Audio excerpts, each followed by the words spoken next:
What do you think of when you hear the word rape? Dark alleys, a stranger, violent, forceful, dirty and cold?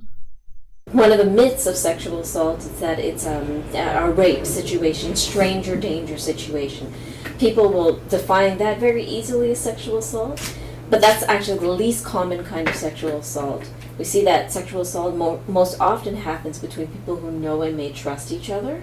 University campuses are hotbeds of date rape. 1 in 4 women experience some form of sexual violence in their lifetime, so it's not an uncommon thing.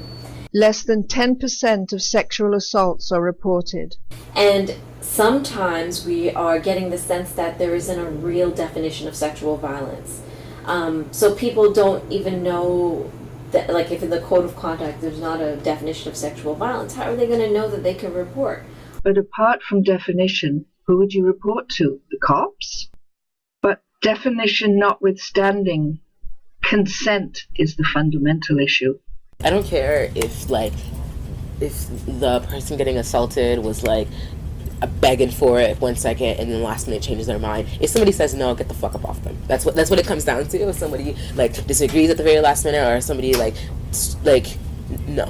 And I think sometimes it's not even just words, but it's in actions, it's in body language. Like if you're looking to get intimate with somebody, like pay attention to the signs. That affirmative consent has to be given.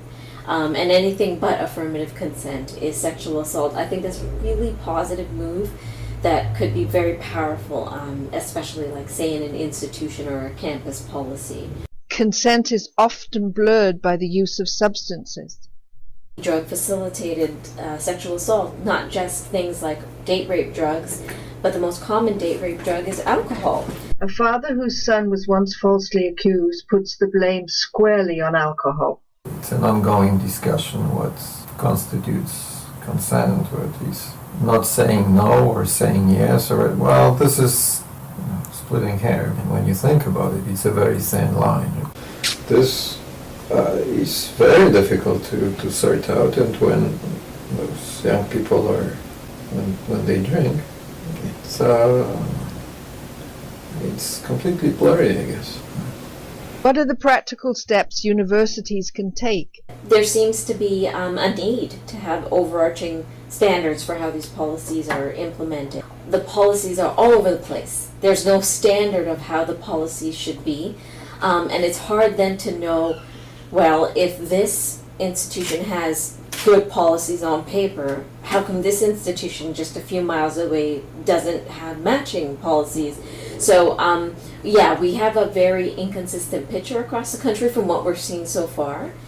And in the States, it's a requirement that all federally funded institutions have to keep crime statistics and report on them. Policies are all very well, but what about individual responsibility? The campaigns that we have here are very focused on like, don't rape. It's not a matter of like, don't get raped, it's a matter of don't rape. That's what it comes down to, that like the onus is not on me or any of or anyone else for these actions not to happen to them. It's on the onus of the person committing it to not do it. We never, and I think this is something that's common, that like we do place a lot of blame on the survivor, but it's never the same conversation when someone gets like murdered.